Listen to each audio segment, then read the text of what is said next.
Hello there everybody, this is Graham, also known as the Collector75, and welcome back to another Transformers review. For this review I am going to be doing a Masterpiece GRIMLOCK. Got this one for Christmas, last year actually, well, Christmas 2009 anyway. And I've been meaning to review it for a long time, but I just never seem to get round to it, so I'm doing it now. Now then, this is the Japanese version of course. There is one or two gripes I do have with this figure, and box is mainly one of them. Not actually what's on the box. It's a great box. I love these Masterpiece boxes. Nice shot. Let me try and get that out of the light there. Nice shot of them in both modes. And if you come round, it's got the usual stuff on the back. Got a picture of him in robot mode. And of course all the little different accessories that come with him and so forth. It's just the size of the box. This is probably the biggest Masterpiece box they did. For actually probably one of the smallest Masterpiece figures, and when you get it out and in the packaging, it's a lot of nothing really, and it's a bit of a con really, because I believe it was when they started to put the price up for these Masterpiece figures. I think the original ones were like 70 quid, but this one cost me, well, it cost my girlfriend actually about, I can't remember now, it was either 100 quid, 120 quid, something like that, which I thought was a little bit pricey for how big it is. It's a shame. Right, well, let's carry on. It comes with this nice little collector card. I keep meaning to show these and some of my other figures, but I always seem to forget. It's pretty good. I do wish, again, I probably said it before, that some company would reproduce all these so I could put them in like a little thing. That would be pretty cool. Right, yes, now then I was going to show all the accessories first. He comes with this silly apron, because I believe that was in one of the cartoons. I'll take a picture and put it at the end so you can see that, because I won't do it now because it's just bloody silly. It does come with a really cool bow tie though, which is pretty cool actually. I do like putting that on. We'll put that down there. It also comes with the sort of mind transfer thing that he was in one of the episodes where he gave all his newly acquired knowledge to Computron. If I just get the figure, I think I've taken a picture of this and I'm going to put this at the end actually. Let me just, because obviously this is Masterpiece GRIMLOCK. It just does, there's a nice little tab just in there, and it does fit into a tab. Just on his head, just there. It just does tab in there. And it tabs in there fairly solidly, and it ain't going to fall off that easy. Well, it didn't want to earlier when I had it in there, but now, there you go, see it does sort of fit in there. And he does look kind of cool with it. Yeah, it does get in there quite solid actually. Let me just put that down there because there's a few other things I want to show off before I get to Masterpiece GRIMLOCK. Comes with a rather cool drinks tray. Like I said, that goes with his cape and whatever. Apron rather. Right, yeah. And also, as you'll probably see, probably by the title above me, I bought the MP08 upgrade set by igear. I think it's cost me about £20 with postage. Is it worth it? Not really. Let me see what we get here. We get this nice little cup and stuff in it, or mug or jar, what you want to call it. That's pretty cool. Don't mind that so much. Don't see the point of this, but can understand why. They probably just needed to flesh out the stuff to make it worth the money. It's like a small, sort of almost like world's smallest size thrust, actually modelled after the Classics Universe thrust. And that you can put in GRIMLOCK's mouth, which I'll come to in a minute. Doesn't actually transform or nothing, that's just that. But this is obviously the reason why I wanted this. This is the crown that it comes with, because obviously the Japanese version didn't come with a crown, but the US version did. This is the crown that it comes with. It's not bad. It's very bloody sharp, I'll tell you that now. The amount of times I've dug that into my hands, it's annoying. But it's just not very well made. I don't know if it's going to pick it out too well here. But the quality, like round on the edges of the plastic, it just looks crap to be honest with you. And the fact that it didn't actually fit on his head, and I've had to file down the inside. I don't know if it's going to show too well. I had to file it down on the insides just to get it to fit on, well, not even properly really. It's the best I can sort of do really. Very annoying. I don't know if they're all like that or is this the one I bloody got. Probably. Anyway, right, let's get onto the figure itself, because that's the way you watch these videos after all. This is Masterpiece GRIMLOCK. It's actually a very, very good representation of GRIMLOCK. I do love it actually. The only thing being is just its size, and another thing is it just feels very, very loose, mainly because of all the gimmicks, which is a bit annoying. I'd rather they not bothered and just made a nice solid figure for when he transforms. Because when I was actually transforming this into dinosaur mode from robot mode, it just felt like bits were just hanging there, and it just didn't feel like I'd transformed it correctly. But there we go, apparently that's how it's supposed to go. So very, very good. The size comparison, I'll do it. The only figure I've got to hand, I was going to get his G1 counterpart or even another Masterpiece figure, but I didn't. So we have Fans Project DIA Commander, which I'm going to do a review on as well. He's about the same sort of size, really. Yeah, not bad, but Masterpiece Optimus Prime just towers over him. I love some of the detail. I love how they made these bits into actual rockets, even though it's going to hit the bottom of his robot feet here, so I can't see how that works. The tail, which is nice chromed plastic and comes in nice little bags, it does move from side to side, which is pretty good. Nice translucent red and green there on the back there, and a nice big Autobot sign. The hands on this, which is just silver paint, does have grates on a ball joint just here. This will move out to the sides, and all these fingers are independently movable, which is really great. On this side, as you can see, I've got them in a different sort of pose. Now then, some of the other gimmicks he's got, let me make sure I remember. You can, as you can see, he's got red eyes there. You can change them by lifting this up, and then, as you can see in there, you just pull out or flip this around. There we go. That's it, as easy as that. I don't think it's going to show too well, it's just up here. Just manoeuvre it around, close it back up. Now it's got blue eyes. Can't remember which one had what, whether it was a TV show or the toy. There we go, I can't actually remember. But that's that, and if you open up his mouth just here, and then you put thrust, for example, which will go into his mouth, and then like that, you can pose it with it in there, like that. I think that's out of the titles for the season 2, I believe, where he grabs thrust like that in his jaws, even though it's completely out of size proportion. But anyway, he's got a little button hidden in these sort of like, I don't know, hexagonal sort of sized or shaped things. You push that, and his mouth will close, and it's great. I love how they gave him nice little silver chromed teeth, pretty damn good.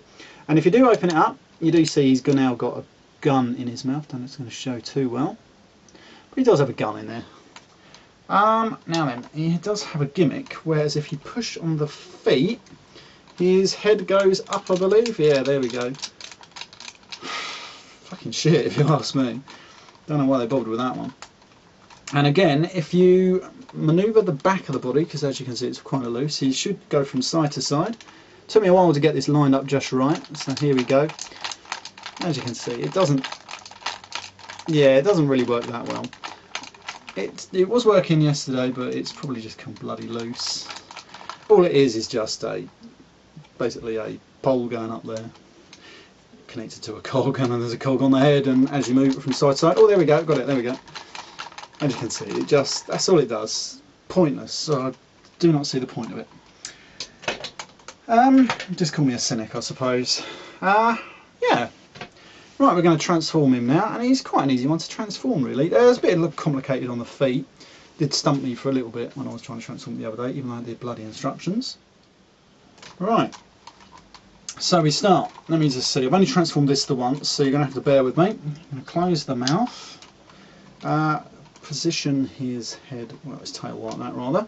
And then we need to separate these halves here, where the Autobot insignia is. We need to just separate them. Forgive me if this is off camera, this can be a bit of a pain in the ass from what I remember yesterday. There we go. So we've separated these. I'll put his feet like that because it's actually easier to get these bits round. And then we just get these over the fucking legs, like so. Because again, clearance issues are a bit of a pain on this. And we just manoeuvre these all the way to the back. Get the head, and we just flip that all the way down there. It doesn't really want to bloody go against it. There we go. And then we just position the arms, I don't know, kind of like that, into that position. And we're almost there, basically. That is about half the transformation done. As you can see, it's revealed the robot head now. We get this section and we just accordion it up, much like his G1, and it doesn't really stay there unfortunately, but it will sort of go there in for now until I've done the rest of the feet. As you can see, it does want to keep moving back down, which is annoying because then I've got to hold it and do the feet at the same time. Then we basically just split the legs. Got to do this all the way along. Probably easier if I start at this bottom chromed bit. Yesterday, trying to figure these bloody legs out was an absolute pain. I'm going to have to hold this and try and do it all in one sort of movement. There we go. Right. So we've split them now, and we just basically manoeuvre them out like so. These can be very annoying. Right, now then, what do we do first? I remembered this yesterday. This bit is on like a little spring. You bring this round. Oh, hang on, it's got caught on that one there. There we go. You bring this round, and then it should, make sure you can see it, it's sort of like tuck in there, and it clicks into place. This little bit folds away at the end there, and then this sort of does something. There we go, it folds around to the back there. This little bit here, from where it is there, it just sort of like swivels around and goes into there like that. Then we just open, we're going to 180 that, and then bring this out, bring his leg down, and this is what stumped me yesterday when I was transforming it. You've got to put it into this position when transforming it into the dinosaur. But it looked like it was just going to break when I was reversing this yesterday, because they're quite tight. Anyway, that's one leg done. So you come around to this side, get these out. Where do I start? I usually start here, don't I? So bring this out with a little spring, fold it all the way around, bend that there, just push it to hear a click, then fold that away, then just rotate it around or something. I can't remember how it goes now. There we go, get out into position. I find would probably be easier. That's it, and that just folds away like that and forms the back sort of half of the foot there. And then you get this little bit, and again it just swivels around and forms the rest of the foot. Then up here, you just push them out like that, fold his legs down into position. Then comes the fun bit. You've got to push this section of the body upwards until it clicks into place, roughly like that. And that is basically Grimlock. Then we fold his arms down. He has these great arms. Sorry, I'm trying to make sure you can all see this. He does have these great arms. I love his arms. And his hands are just easily stored in here. Just open up these sections. And flip his hands out. There we go. That's that one done. And we open up this one. There we go. And get this hand out and close that back up. This hand has, let me just make sure you can see it, has like an open hand. The thumb is articulated and is on a ball joint. On this hand, it's a fully closed hand. We'll see why in a minute.